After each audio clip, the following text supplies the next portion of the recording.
I'll do my little intro. We're recording now. So, hey folks, my name is Jessica Mashkevich, and this is One Take with Jess. My guest today is Stephen Key. Hey, Stephen. Hello. Who I will be grilling. I just told him about all of the people that I've had on the podcast, and he's like, "Who's your audience?" I'm like, "I don't know. Anyone who wants to listen to estate planning and female organ health and eye health and entrepreneurship." So yeah, he You will got me be blushing early. You got me to blush on that. I was like, what are we talking about here? Okay. You will be talking about all of the wonderful things that inventors and creators go through, you yourself being one of them. So I'm going to pick your brain, not grill you, but really just pick your brain at everything that you know, because I guess as part of the intro, Stephen is an author. You are a businessman because you have a company called Inventor, where you will talk about that and all the great things that you're doing for people who have ideas. And you're a contributor to Inc. and Forbes and Entrepreneur Magazine. And, you're just an overall out there kind of guy whose goal is to help inventors take it to the next level, get it out of their brain and onto paper and maybe even into a company's hands. So I was telling you before the podcast started that I found your book when I was going through a licensing agreement. Pardon me. And I had a contract that I had to review, but I didn't fully know much about the world of licensing. So I had to educate myself in typical entrepreneur style. And I picked up your book, and I picked up a white notebook with, pen in hand, and I took notes diligently. And when I was reviewing my contract that I had received from this company, I started jotting things down that, came from your book. And then I reached out to you, and I was like, "Thank you." And you're like, "You're welcome." And we actually did have a conversation about that. So I appreciate you being approachable. And I also appreciate you, bestowing the knowledge on me through your book, which I'm sure you've done for many. So yeah, let's talk about it. The whole process for anybody that's got an idea, like, what do you do with that? And I think everybody's kind of gotten it wrong over the years. I think there's a simple path that's easy for anybody to do. And there's a lot of companies and people that are trying to make it very complicated, and it doesn't have to be. What are the complexities? What are the things what are the paths that shouldn't be taken? Well, I think they're just different paths. I know that most people have heard about patents at some time in their life, that if you have a great idea, you should rush out and file a patent. Of course, you've got this great idea. I think you need to slow it down. 97% of all patents never recoup the cost it takes to file them. So here you've got this billion-dollar industry, the USPTO, that issues patents, and 97% of all those patents never make a dime. So why is everybody rushing out filing patents? So I think that's the big, one of the big steps everybody kind of makes, that the misstep. Yeah. If you're watching Shark Tank on Friday night, every time they open their mouths, they're asking, do you have a patent on that? I think people are getting the wrong information. It's not about patents, really. It's about execution. How do you answer that? Because when I do present a product to someone or my item, they always ask, what sort of intellectual property you have. They all do. And, you want to say, and I know you're big actually on provisional patents.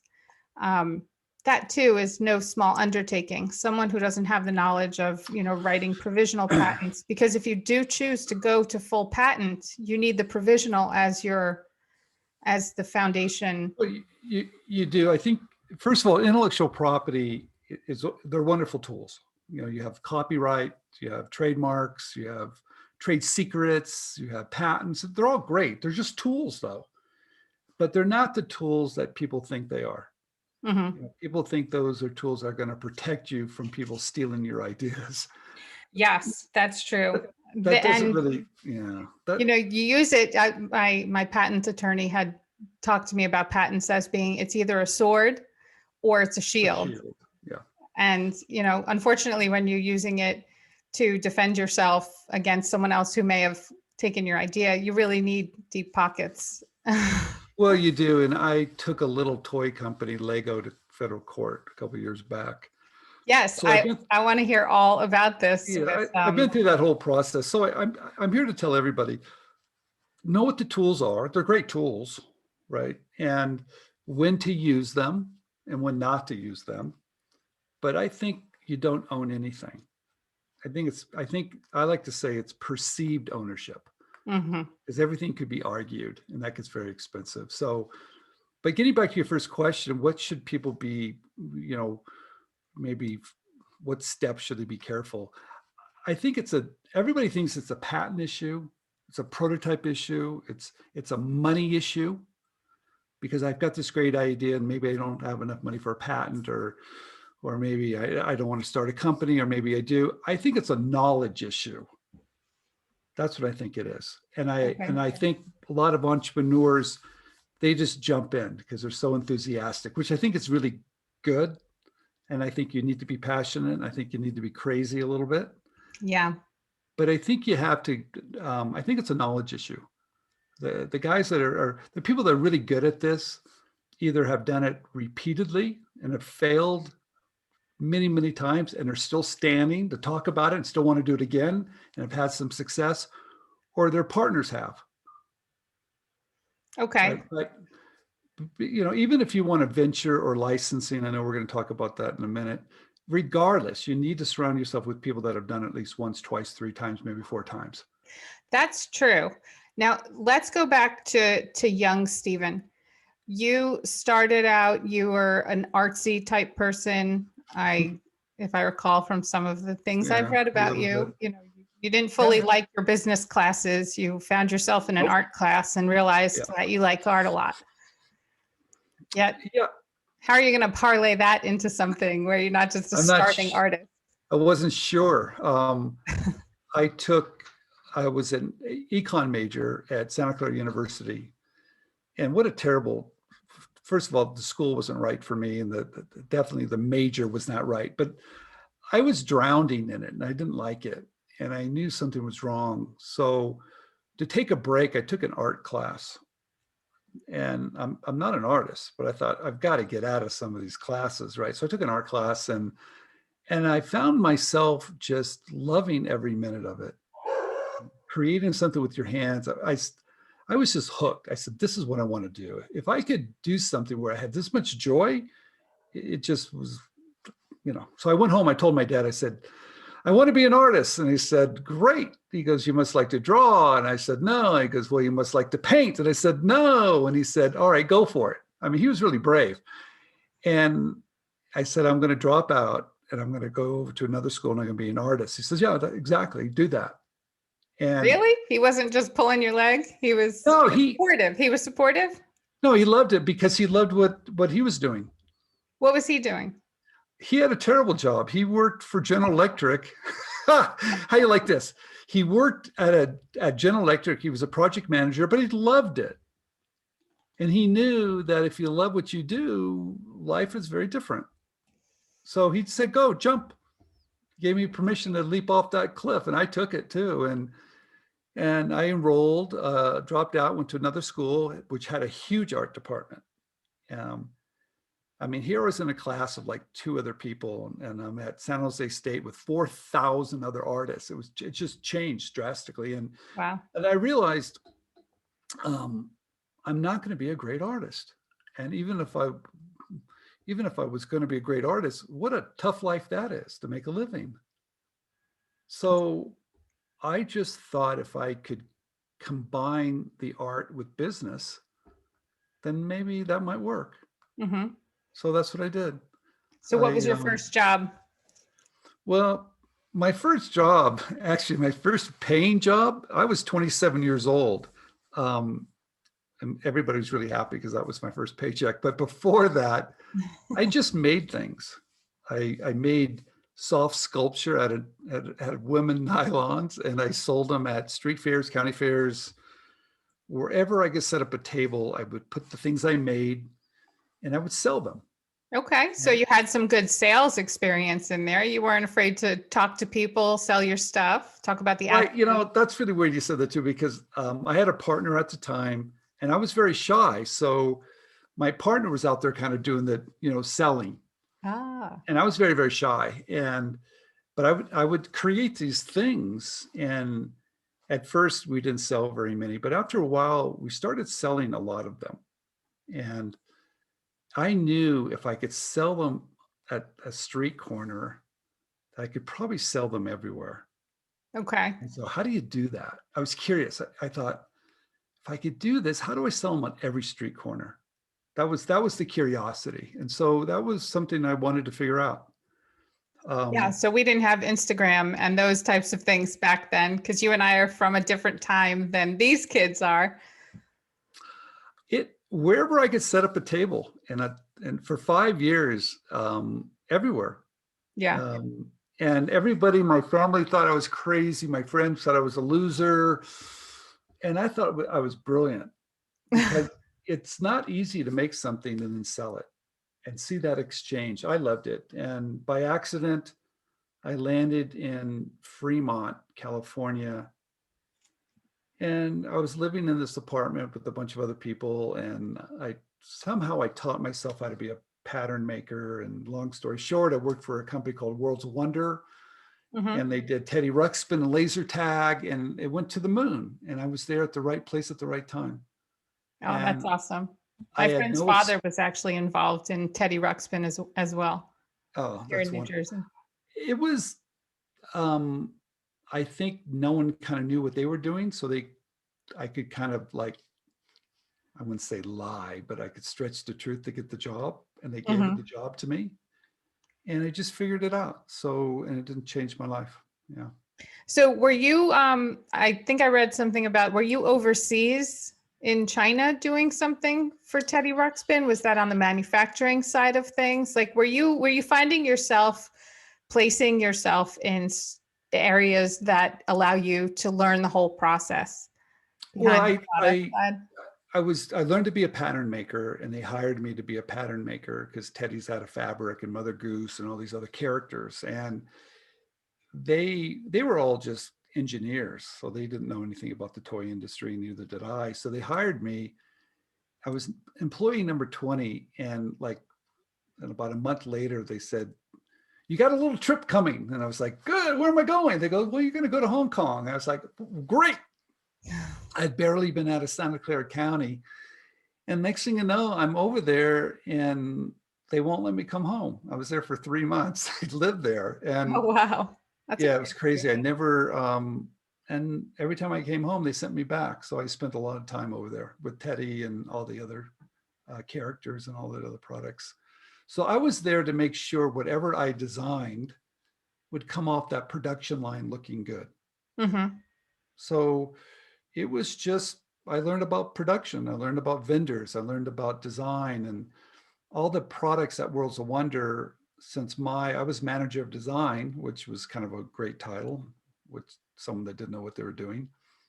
I got to work with Disney and Henson and all these companies to show the prototypes and take those prototypes over to have manufactured. So I just learned it, kind of along the way, kind of faked it till you make it type of thing. You're very humble. You did work with some powerful figures back then who are now, extremely classic and industry leaders in the space. So I got very, very lucky, and it changed everything. Like I said, I was selling stuff at a street corner, and next thing you know, I'm traveling the world. yeah. So How did you even land that gig? Like how did you get into the door of, doing that for Worlds of Wonder? I lied. But did you answer an open ad for a I position I or I did taught you have myself how to be a pattern maker that summer, and I'd worked for a company called Dakin, so I did a couple stuffed animals, and okay. I figured it out because I was doing soft sculpture, and from that to be a pattern maker was a little bit of a jump, but I did figure it out. And I was reading the Sunday paper, and they had a picture of this prototype, which I have in my shelf back there, of Teddy Ruxpin. It was really ugly. And I looked at it and I go, that bear's really ugly. And I thought, oh, this company's in Fremont. I'm in Fremont. So Oh. I saw the address and just went down there Monday morning and knocked on the door, and they let me in. And I said, that bear's ugly.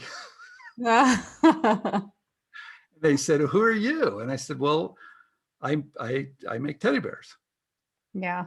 And they said, what have you done? And I had a couple of freelance jobs for this company called Dakin. And they said, wow, you can do this. I said, yeah. I work for I was freelancing for the largest plush company in the world. I had only done 2 designs. Mm-hmm. And they said, okay. And so I went, and they said, come back for an interview. And I'm 27 years old, right? And so I thought, I better go get a coat. So I went down and got a coat, and I went back for the second interview, and with one of the founders of the company. And I went through this whole thing, and they were like, God, you're just fantastic. We want you for this job. And I felt so proud. I got back to my apartment. I lifted my arm, and there's the price tag of my coat still hanging on. And I'm sure they saw it, right? So they hired me, and they said, now imagine I'm basically living with a bunch of other people in an apartment. Not, I'm not broke, but I'm not making a lot of money. Mm-hmm. And they said, Steve, we want to offer you a job. And I said, well, I just want to freelance because I'm working for this company. I'll freelance for you. He goes, no, we want you full time. So they said, well, how much money are you making? And I said, well, I make $75,000 a year, because the company Dakin wanted me to do 25 designs at $3,000, and I'd only made 2. Mm-hmm. And they said, 75,000. And I said, yeah, with a straight face. I don't know if I've told this story live before, but so you're getting.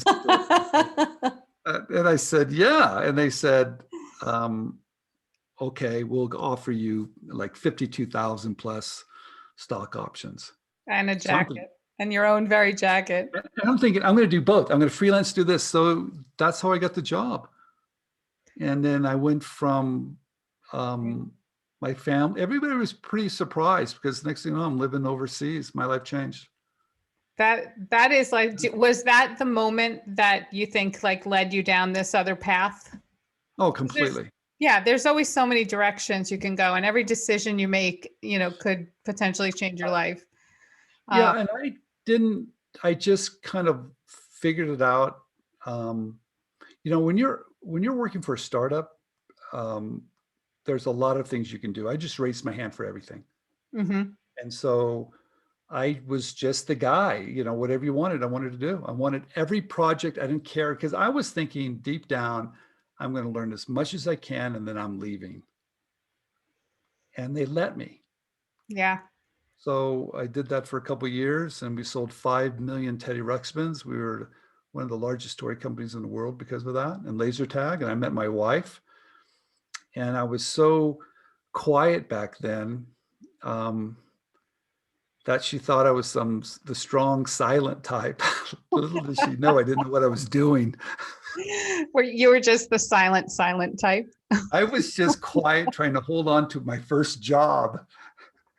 I didn't want to say anything. I thought people would figure me out. I'd be exposed. Yeah. It's crazy. Well, that's awesome. So flash forward to when they let you out of Hong Kong. They let me out. Yeah, they let me out. The inventor of Teddy Ruxpin was making, I think, $1 million in royalties a month. And that's when I learned about licensing. He wasn't there. And my dad told me to create great wealth, 3 things have to happen in his mind. Find something that does not require your hands, your presence, and has a multiplying effect. Mm-hmm. And I'm on that production line in China. I'm going, that's what my dad just said, because the inventor wasn't there. He wasn't using his hands, and he had that multiplying effect. So I went home and quit Worlds of Wonder. So I'm done. Without your next thing in the hand? I know. I'm done. Okay. Your dad was a very smart guy. He was. Looking back, he really had it figured out. And I was very fortunate too, because he saw me, not doing very well for many, many years, but he knew I was very happy. And then when things changed, financially, they changed. He really put a smile on his face because he knew I had figured it out. I didn't compromise it. I didn't give up, Right. you know. Yeah. That's good. So yeah, left Worlds of Wonder and started my own company. Yeah. Oh, you did. So you became an entrepreneur when you left them. Yes, and I licensed my first product really quick. In fact, so quick I was kind of thought this was going to be the easiest thing in the world. It wasn't quite that easy, but I What got year was lucky. that? What's that? What What year? year? What year was that? I would say 80, I don't know, 87, right in the 90s, I guess, right Okay. late 80s, a long time ago. When I had licensed quite a few items. It was very easy for me. The Michael Jordan wall ball, which you can see somewhere on the shelf back Yep, there. I see that. Yeah, that sold, I think it took me 10 minutes to make, and royalties were about $100,000 a year for 10 years. Yeah, phenomenal. And When you came up with these ideas, did you already have your Rolodex of people to no, call, after you came up with this idea? Because of the connections that you made from the companies that you were with and the creatives and the players, and now you had a manufacturing side of things. Part of the contacts that you make are golden when it comes to that. So, a little bit. At the very beginning, I did submit to Hasbro and Mattel and all the people that knew Worlds of Wonder, and I met them because of Worlds of Wonder. So yes. I knew the process a little bit, and I knew enough to submit Fisher Price, all those guys. I couldn't get a license. I didn't get any hits with those companies, but I knew the process. Okay. And the Michael Jordan happened because I loved playing basketball, especially the indoor Nerf games, and came up with a little variation and sent it to Ohio Art. And I knew they were inventor friendly. Mm-hmm. And they took it 3 days. They got it, and 3 days later they took it. Not so fast. And And you knew of Ohio Art through your previous job as well? Just no, I didn't know them, but I was hanging out at Toys R Us all the time, like any other toy inventor would. And I bought their package, and I knew Etch a Sketch. Everybody had that as a kid, right? yeah. But they had these indoor basketball games with these basketball players, and one of them was Michael Jordan. He was my favorite. So looking back, if you find something you're very passionate about, and I love basketball, I made it for me. Mm-hmm. I didn't make it for anybody. I made it for me. And it worked, and they loved it. At that point, I was pretty much sold on the licensing model. Okay. I Did was they hooked. not have many people coming in similar to you with ideas that were similar to Well, that? I mean, because you have nowadays where people are flooded, the companies are flooded with inventions that have come in or ideas. They're very sometimes closed to take outside ideas because they don't want to have to deal with lawsuits. I guess my question is, looking at the landscape currently versus the landscape that you were working in, how would you compare the two nowadays without discouraging I creators would and I would inventors? say, well, first of all, the toy industry has been have been working with outside inventors probably for 80 years. Mm-hmm. Nothing new. So that industry has embraced open innovation. We'll look at ideas from the outside for a long, long time. So they have departments, they're pretty set up. So they're ready for you. Now, do other industries have that? Not as much. But when I first started out, product licensing was really popular, of course, in toys and novelty gift. Was it popular in kitchen or pet or DRTV or fitness? I don't think so. Mm-hmm. Um, the way I had to pitch an idea was I had to send, a mail. I had to send it through the mail. There was no internet. There wasn't any of that stuff. So it was Right. different. Today, I would say it's 10 times more popular, more. You just have to approach it, I think, a little bit different. In that there's always going to be a lot of companies that get a lot of product submissions. So you got to stand out. So if you don't stand out, you're just going to get lost within the thousands. So that's one thing, especially in the toy industry. If you're dealing with really big companies, they don't like to work with us, right? Mm-hmm. Because the big companies have spent a lot of money on R&D. They have a lot of designers, and they don't know what the left hand's doing, what the right hand's doing. They think they're going to get sued. They want a patent. So those guys don't need us. So the market leaders don't really need us. So you avoid those guys, but everybody goes after those guys because they have the greatest distribution. They have brand awareness. You go after the mid-sized guys a little bit smaller, a little bit hungrier. But back to your question, no, it's grown tremendously, right? Okay. But you And have to stand out still. And is the toy space still the most welcoming, or has it expanded into those other sections or sectors that you just mentioned before? Well, they've Categories. actually changed. They weren't that open back in the day. It was kind of an old boys club. Mm-hmm. Yeah, they wanted you to go through toy brokers or know somebody. So yes, they were open, but you had to kind of get into the club, right? But now, because of social media, everything's changed. Mm-hmm. Now those doors are wide open, but still, there's always two portals. See, people don't realize there's two portals. There's the one on their website, and there's the private portal. Mm-hmm. All right. So how do you get into the private portal? How do you get into the private portal? You need to build a relationship, Uh-huh. and not just search for that button that says submit an idea. Right. And If you're submitting an idea through a portal, you're an amateur.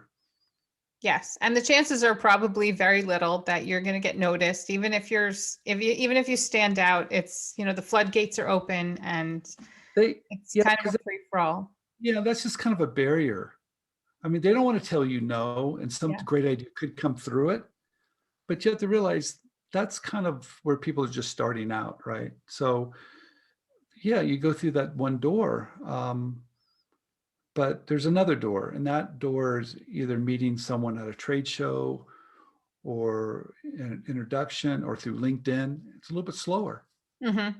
And they know that. And sometimes that door, if you're going to go through Mattel or Hasbro or Spin Master, that's a big door regardless. So that's not the door you should go through first.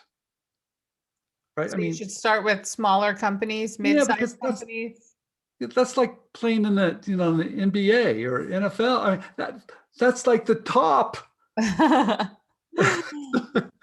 That's so true.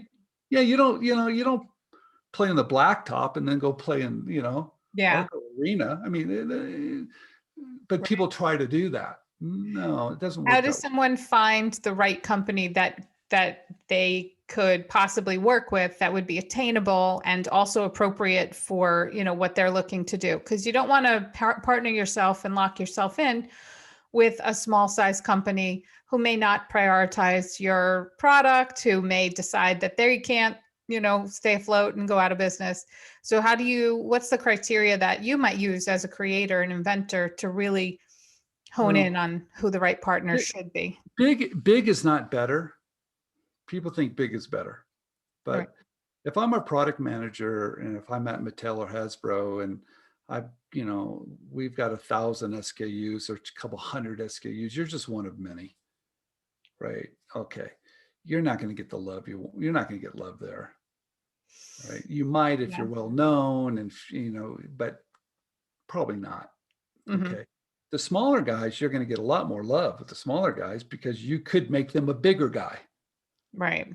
So it's a little bit different. If you go too small, they're just trying to get off the ground, pay their bills, everything else. Okay, so it's kind of that mid-size range. But you just have to kind of look at their culture, their attitude, see how they treat you, see how they value you. If they treat you poorly at the very beginning, it's not ever going to get better. Mm-hmm. So I think you just start out and realize this is a long game, not a short game. Meaning, if you've got just one idea, maybe. I think it's rare. I think the people that are really good at this do it repeatedly. They have a lot of ideas, a lot of misses, maybe a couple wins in there, and then maybe if they're really lucky, a big hit. Hmm. So Yeah. what's the secret to resilience? Because it is hard to have that amazing idea and you think it's better than sliced bread, and all of a sudden, it just falls flat, or someone says, yeah, it's not that great, or I've seen something similar to it, or and you're like, no, but it doesn't work like mine works, or it's not like mine is. How do you uncouple the emotion from what people really think of your item?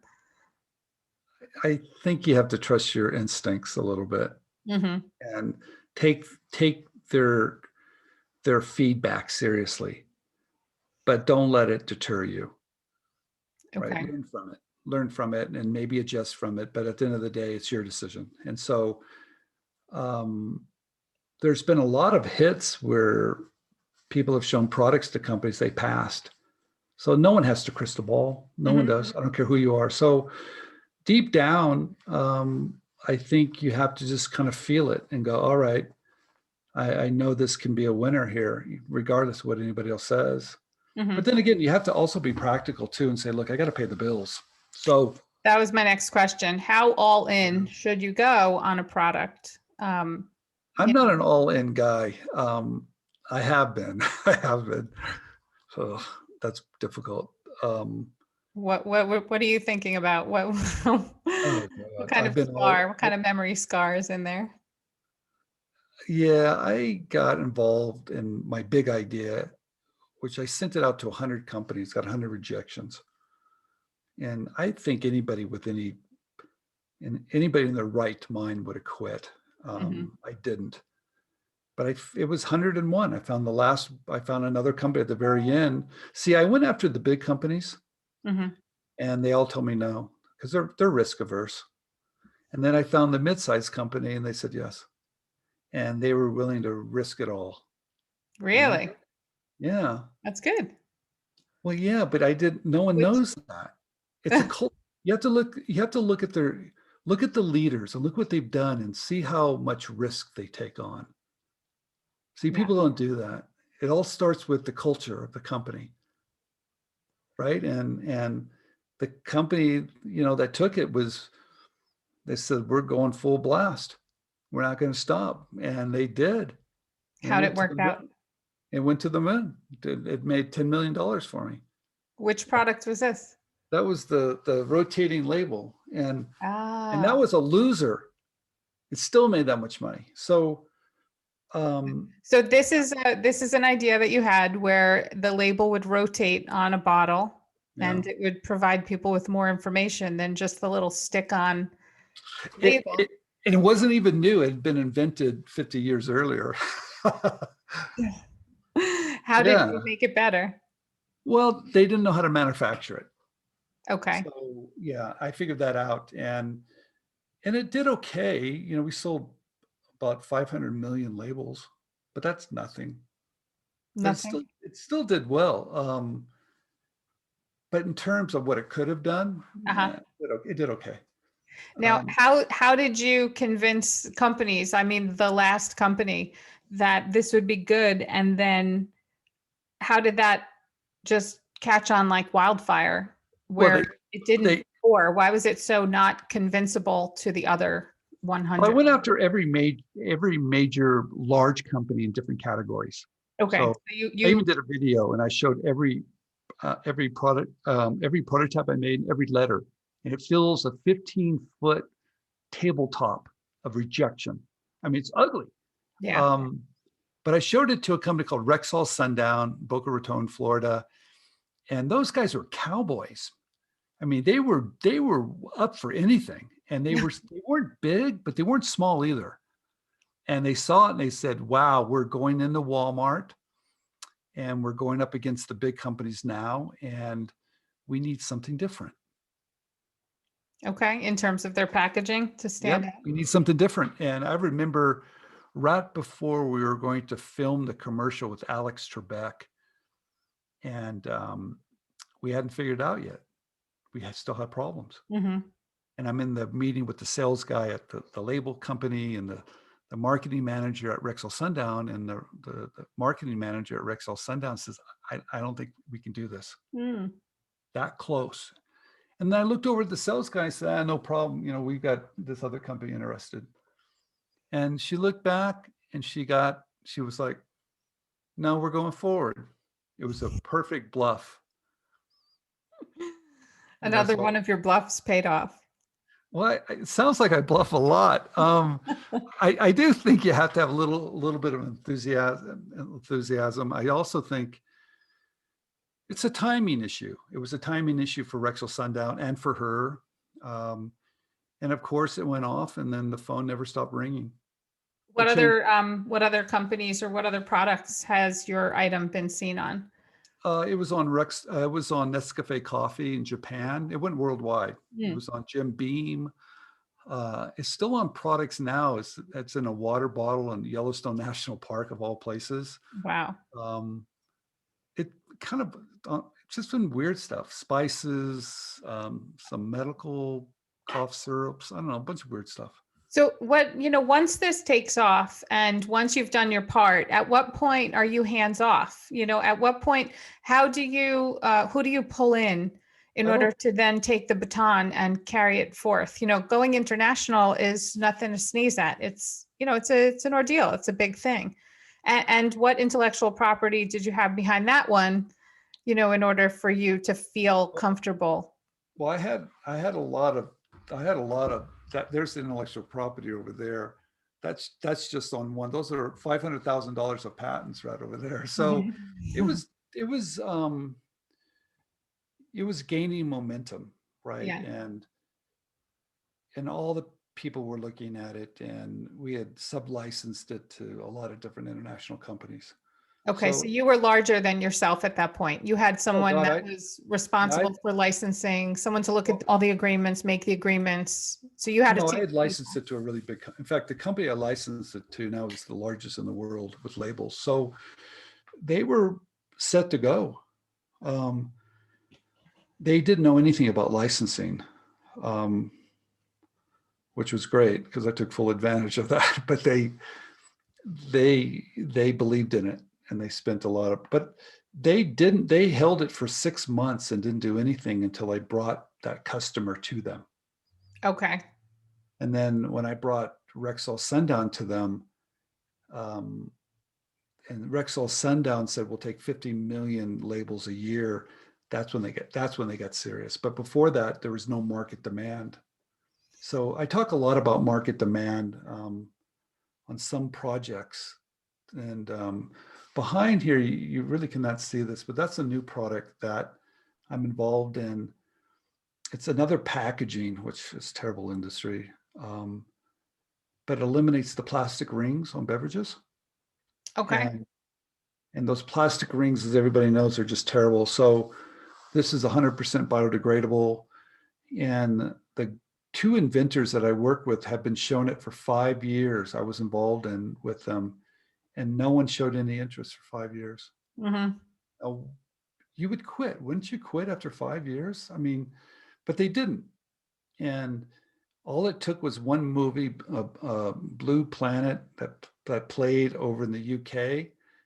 And the big retailer said, no more plastic. And the phone just rang off the hook. Yeah. Literally rang off the hook. So now this is on Brita. Brita Filters is doing Brita water. Mm-hmm. So now it's on Brita, and now it's launching everywhere. But that's one great. Of those. Yeah. So you never really know. And so when do you give up? I have no idea. Uh-huh. I think you have to, getting back to that question, I think you have to trust your instincts a little bit. Yeah. When you give your product over to a licensing company, you don't really give it over, but you're basically giving them permission to, create your product or create your attribute with or for someone else, and then sell it. So you should be bringing the licensing company, if they're not pursuing it heavily, if it got backburnered somehow, it's okay for you as the inventor to continue to even present them with customers. Well, if you're smart, are you leaving? If you're smart, you do. What's interesting about everybody thinks it's about patents. It's really not. It's about making opportunity for somebody, right? So, Fishbone was able to bring a lot of interested parties to the company we licensed it to. There was a lot of interest and a lot of how-to, a lot of technical things that maybe you wouldn't patent, but you just know, experience. So all those things really are important. A lot of people don't know how to negotiate that type of value they have, right? They think, well, I have this, but there's other things you can use as leverage to get a good deal. I do believe you should always help your licensee sell more product. Okay. All right. And if you can do that, especially with social media now, I mean, companies like it when that inventor has an audience. Yeah. I mean, I'm just like circling stuff here because I work with a licensing company who sells my product. We do a co-branding of the Throwbie blanket poncho along with Marvel and Disney and okay. all of the, large kid brands, even like Jojo Siwa, all these even internet names. And I have not been very diligent at like spreading the word as to where my main customers, my Throwbie customers can be getting these. So I'm even, again, I'm like pen in hand, writing down all the tips that you. It's changed. It's changed quite a bit because of social media. I know, there's a few people that are students of mine that were selling online a lot of product, and their audience was so big online that once they contacted Walmart, and they had never sold anything in a brick and mortar, everything was online. Walmart took it just because they had that audience. Yeah. A lot of licensees will look at an inventor now and see how active they are on social media. Right. So the social media play, your Instagram or your Twitter or LinkedIn, whatever, if you really have a raging fan base, it's Yeah. powerful. It So does help. it's powerful in a couple different ways too. I also think it's the best way to protect yourself. So we talk a lot about using LinkedIn, building a community of like-minded inventors, connecting with each other. So if you have a large community of inventors, they even protect yourself, because if a knockoff comes, they'll notify you. They can even post on social media in your defense. You don't win in court, you win on social media now. Yeah. But the What game's do you changed. what do you do when a knockoff does come about? And they're a knockoff from a big player. I know you said that you fought Lego Yeah. back when your son opened up a toy that he got as a gift, and your heart must have dropped knowing that they took your design or they took your attribute. Yeah, I look at it differently now. We're getting knocked off with Fishbone, and I'm saying, oh, great, because it proves that you have something. You have something True, of but it's value. also cannibalizing your sales.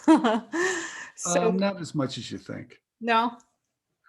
I think there's a couple ways to approach it. If a major retailer is taking the knockoff and not yours, that's a problem. And I think the company you license it to, or even that inventor, if you told them that, Yeah.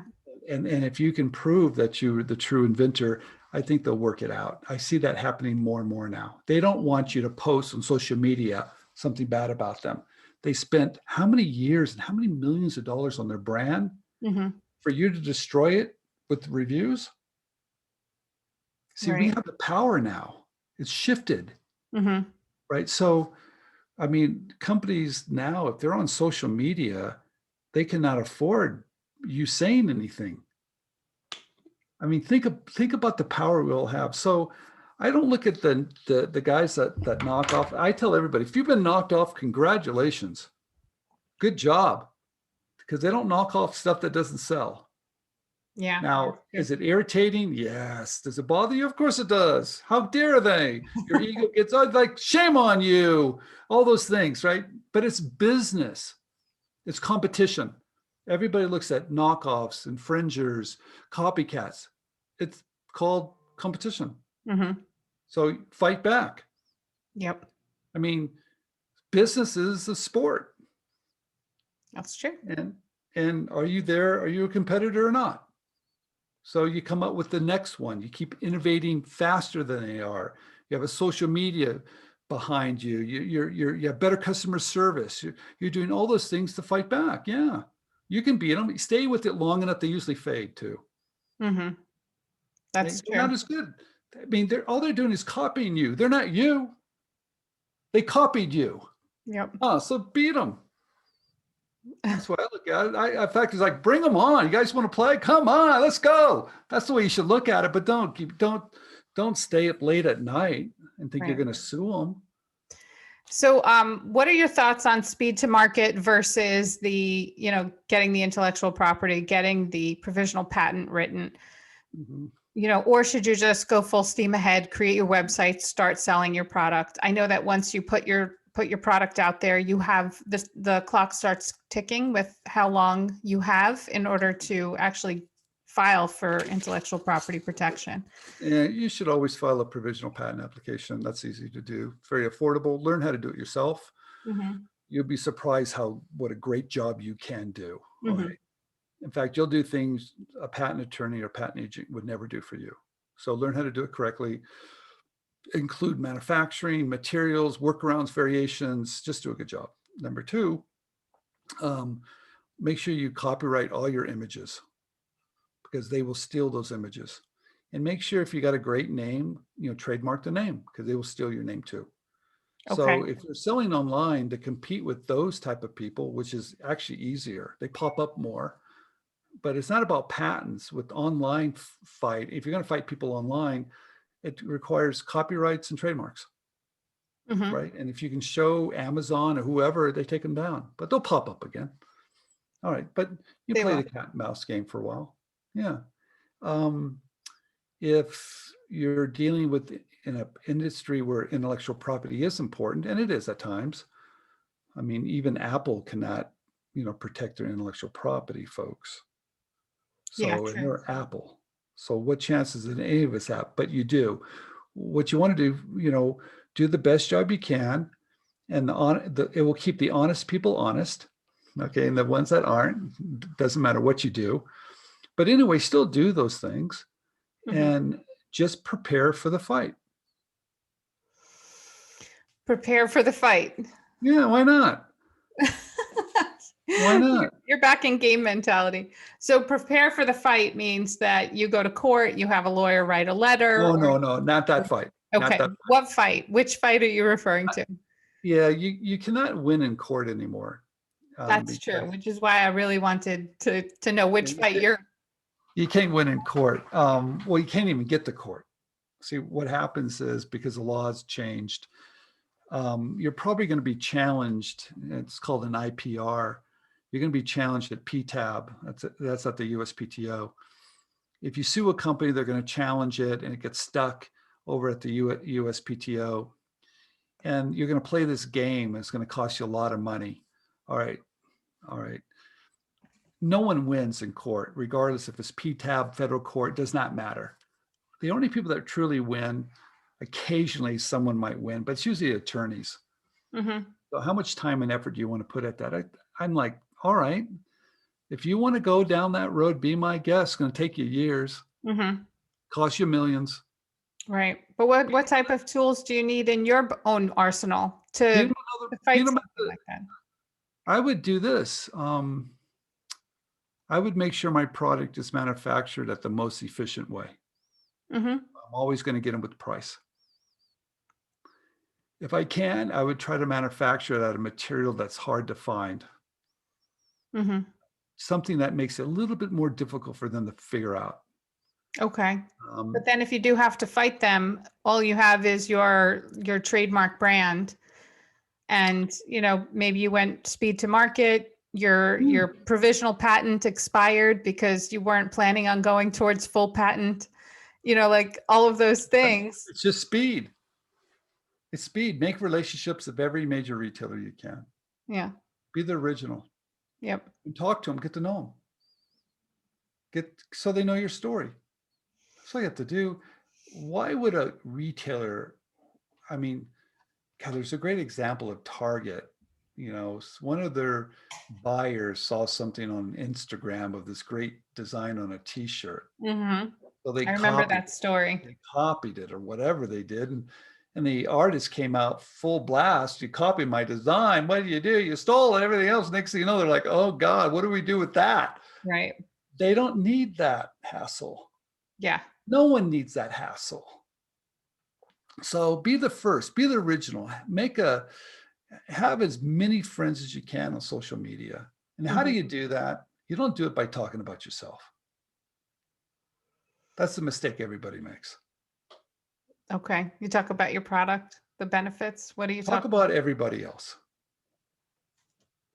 Number one mistake everybody makes. about? Yeah, because if you're shining the light on others, it comes back to you. And if you celebrate everybody, they'll celebrate you. So imagine if you spent time when in the community of who you are, and you're commenting and you're supporting other fellow inventors, and your expanse starts to grow. Before you know it, you have all these connections. They know who you are, and you're supporting everybody. You support each other, Hmm. but you don't support each other by talking about yourself. Yeah, that's true. That's what happens. So people wonder why they're not getting traction on social media. You get traction when you share about things about other people.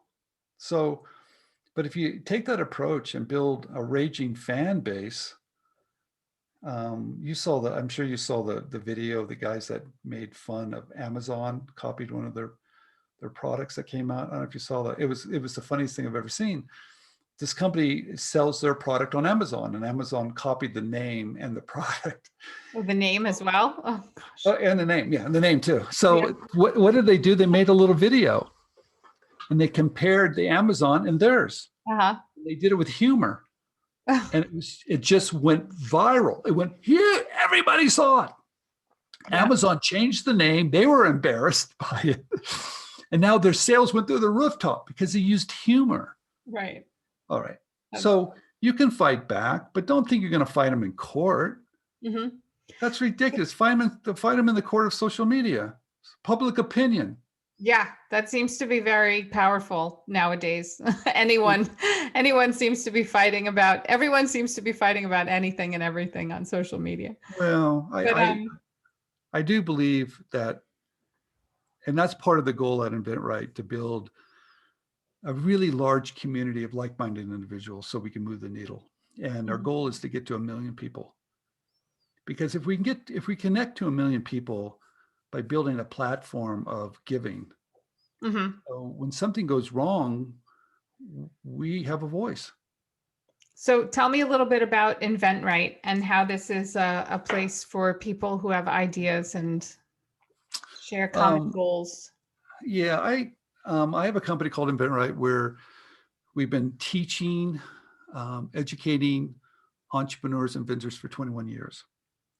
21 years is, and it all started by just kind of talking about it. And now it's a company, there's close to 30 of us. It's not small. And we all came together because, we love ideas, but that we have a 10-step system that we teach. You follow these 10 steps. And the reason why these 10 steps work is because everybody's been doing it, in my opinion, the wrong way. And what they do is that I'm going to file a patent. I'm going to build a prototype. I'm going to start a company, and then I'm going to see if anybody wants my idea. Wow, that's a recipe of disaster. So why don't you try to sell the benefit first? You do that with good marketing material, and if they like it, then do the rest.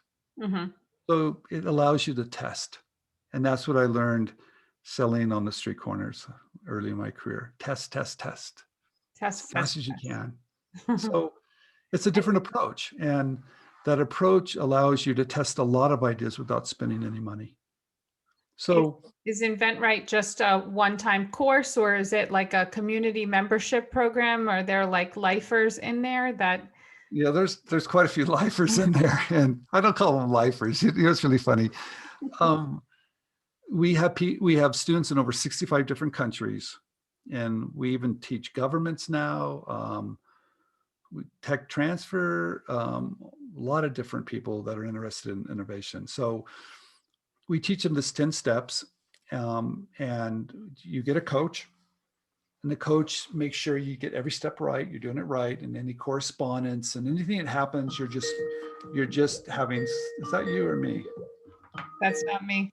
I'm so sorry. I don't even know where it's coming from. It's I think it's Skype. That sounds like a Skype call or WhatsApp. I'm so sorry. That's okay. I hope that doesn't happen again. So I was getting back to InventRight is an educational platform, Mm-hmm. and we just hold your hand.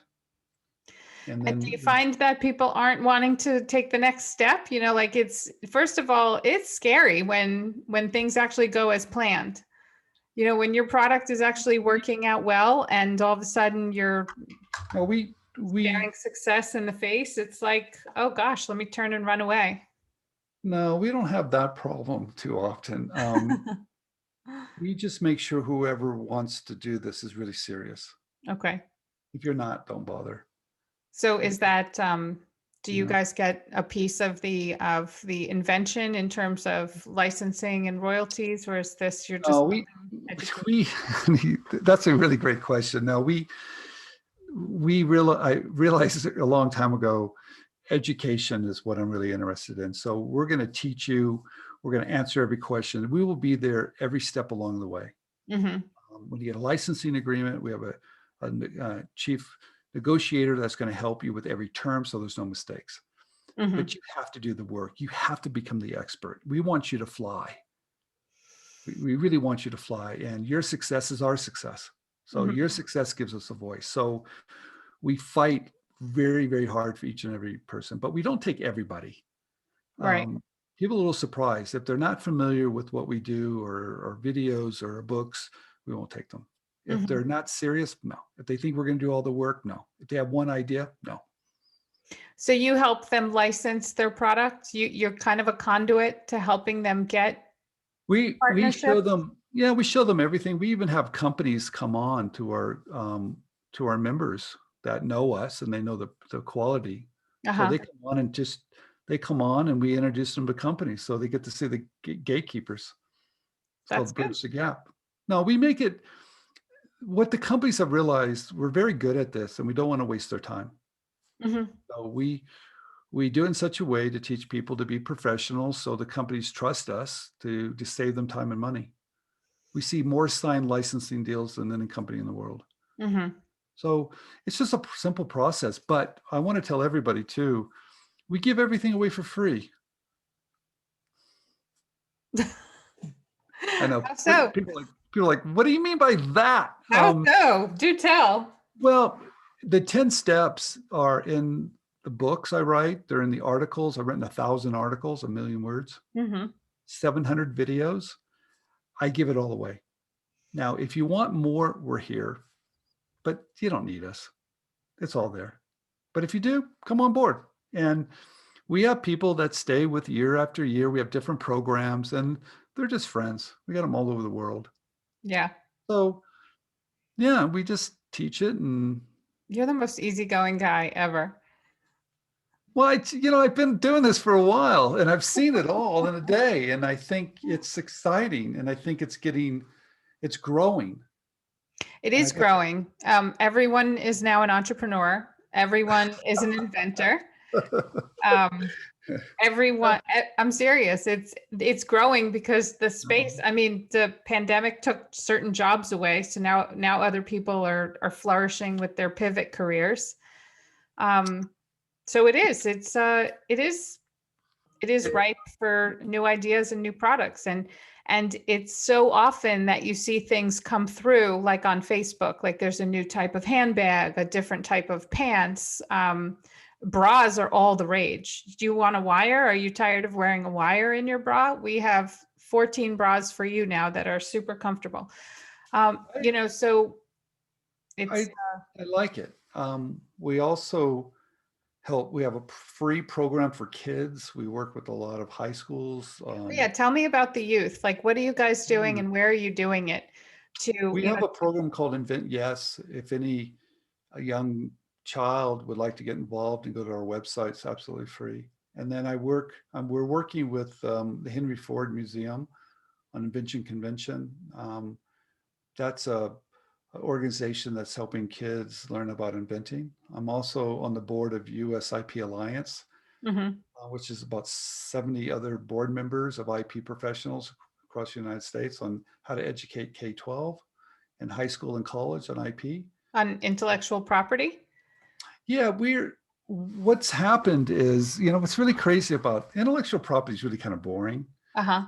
Um, and we kind of try to make it a little fun by telling the benefit of it, not the features of it. So what we've realized, and why some other organizations has reached out to us, we want to show how to monetize it in a way that is fun, that's not fearful. It's really being just educating yourself about it, right? And you don't have to do this out of fear, if someone's going to take my idea. We're not fear-based. We don't believe in that. We believe in good education. So we do a lot of things that go back to our mission 21 years ago. We're going to educate. Yeah. And so InventRight people ask me, was there a goal in mind of this company? No, I'm anti-company guy. I don't like companies. I don't like the word employee. I think it's ridiculous. So we're just a community that's got together that's grown over 21 years. And I want to make sure everybody's having a blast. How many invent rights are there again? In how many countries? We have students in 65 different countries. Okay. And they all come in through, it's online, or do you have any physical locations? Pre-pandemic, did everyone gather at a certain place? No, we did the first ones 21 years ago at physical locations, and then we decided back then we should probably go online. Okay. So we've been an online educational company for many, many years. And so when COVID hit, we were like, this is what we do every day. Right. Yeah. So that was good. Yeah. So we've got some big plans this year of doing things a little bit differently, making easier programs for people to participate, building online communities to bring everybody together. My goal is to bring this community it's a little fragmented at the moment. It always has been. Why? And inventors don't have a point of view. They're not represented very well on Capitol Hill, and they're not represented very well at the USPTO. Because How so? typically inventors are kind of they're introverts. They don't gather. And so they don't know how to they don't know how to she's very persistent, isn't she? They don't know how to everything's at numbers. I mean, everything's volume. Everything's to have something, to have an impact on Capitol Hill, you have to come with a lot of people. You have to be organized a little bit. Right. So what I'm trying to do is bring some really giving people together and say, all right, let's organize a little bit. And what are we trying to get accomplished there with the organization of the group of people? What's the goal? Where are we headed towards with Washington and with the USPTO? We just want it to be a little bit more fair and balanced. You have the big tech companies with a lot of money and a lot of pull. And then you've got a few stories that are being told at the USPTO, and the whole story hasn't been told. There's a lot of us. I also run another organization called Inventors Groups of America, where I help all the leaders of all the clubs across the country. And we're just trying to all come together to have a voice if there needs to be change, we need to be heard. And it's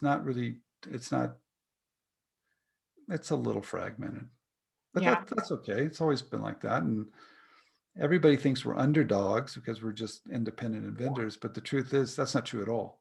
Yeah. If we unite, especially on social media, right, we have the power shifted to us. That's what I really like about it, because the power has shifted to us, and Yeah. most people just don't know it yet. Well, what would you caution, or is there a caution that you would put out there to inventors when they do get emails that say, show us your product, we'll create it for you, or, show us your invention, we'll buy it from you, or not even. I mean, my dad used to kind of get caught up in that too. He's a very creative thinker. He's been inventing stuff ever since I came along onto this earth. I know my dad's always been doing stuff with light switches, like how to tell which goes to what, like all these little make life easier improvements. And he's super smart. He just never had an outlet, a formal outlet as to where to sell his idea or put his idea. And then comes along these letters or packets or organizations, just join us, pay us, show us your idea. And I'm like, Dad, please stay away from those things. Yeah, this industry, there's probably some things you want to avoid, and there's an industry called invention submission companies, and they've been around for a long time. In fact, they've been around since the Wright brothers invented the airplane. Mm-hmm. So those are the companies that will promise you everything,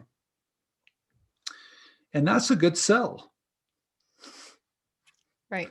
It just doesn't quite work that way. Okay, so Yeah. I hate to tell everybody, if it sounds too good to be true, It is. probably is. So, if someone's promising you the world, you've got this great idea, you might want to think twice. I tell everybody, it's really simple. You cannot hide today. Mm-hmm. So whoever's reaching out to you, whoever's soliciting to you, whoever runs an ad that you're clicking on, always just kick the tires, right? Like search their name with lawsuits or lawsuits or complaints, and trust me, everything comes up. But Right. if you're clicking on an ad today, have an idea or something like that, or there's a TV late at night that have an idea, investigate those companies a little bit, right? And so do your homework, don't panic. Mm-hmm. Take a deep breath, you're fine. And don't let fear take over, and don't let anybody tell you have the greatest thing you've ever seen. No, don't do that.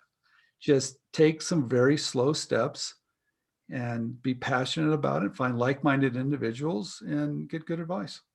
Yeah. Well, I know that, my community of inventors and creators, like I said, I created the Throby blanket poncho.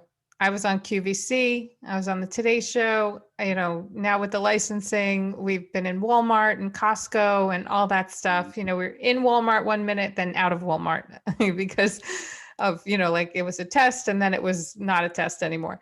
And, Costco, maybe pandemic, who knows? So, I mean, it's definitely a roller coaster. It's an up and down. The product, I thought as soon as it was on the Today Show, my first product, I was like, oh, great, I can retire now. This is going to be wonderful. This is what I was looking for, the tipping point, but it wasn't. It was a flash in the pan, and I still had to work and grind and still get the word out. But I think as soon as, I had that credibility behind me of, it was on the Today Show. I was on QVC for, 6 years, and Bed Bath and Beyond and stuff, so as soon as you get that credibility, I think then you have the ability to go and talk to more people and maybe be taken a little bit more seriously. Like she's in it for real. Yeah, I think no one knows for sure when you have a hit on your hands. I mean, that's really hard, and it could be timing.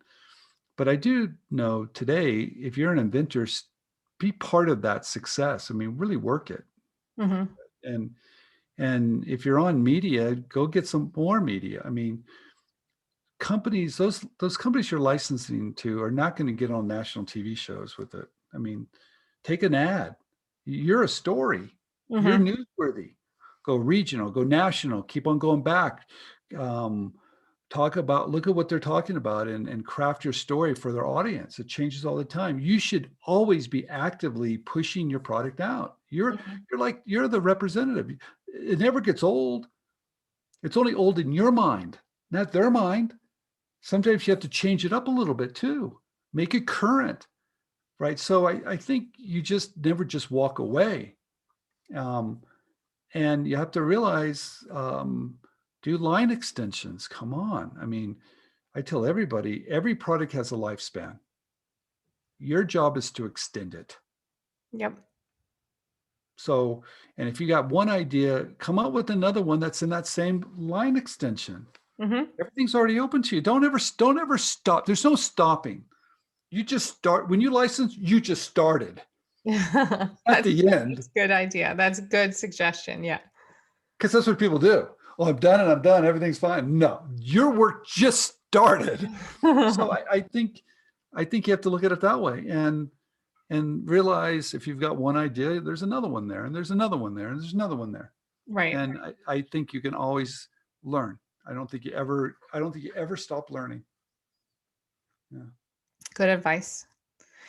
Well, thank you for spending so much time. And whoever's trying to reach you really seems to want to get a hold of you. So I don't want to hold you out for, where are you, by the way? Are you? I live up in Lake Tahoe. So. Okay. Yeah. That's so beautiful. Absolutely beautiful. And you have a new puppy? Yes. We have Henry, who's our new little dog. And we're very happy to have him. He's a little guy. And up in Lake Tahoe, and hopefully the weather gets a little bit nice. Well, we have a short season here, so it's still a little chilly, not too bad. But okay. Any snow on the ground? No? High up on the mountaintops, yes, still. Okay. My son was out in Colorado and it snowed not too long ago, a couple weeks ago. So we had a couple of weeks ago, we had snow too, so. All right, let me know if I can ever do anything else, okay? Yeah, this was great. And people can buy your book, many books. Just look up Stephen Key and you will see all of the many things that he has written. Talking to the audience now. Your articles, you're right, you do give it away. There's chock full of information out there. I always do turn to you as a reference when I have something that I need to know about. And this conversation was enlightening, as I knew it would be. And yeah, keep up the great work. Maybe I'll even join your organization one day. I'm not a card carrying member, but maybe I should be. I tell everybody, if you're following any of the advice, we're kind of all together on this, right? So, yeah. And everybody, you just kind of learn, you just get better at it, and things change from one year to the next. So it never gets old. So I think we're all in the same boat here, right? That's and it's a good industry. So have fun, keep inventing. Yeah, keep inventing. Thank you very much. Okay, take care. Thank you. Go enjoy. All right. Take care. Bye-bye. Bye.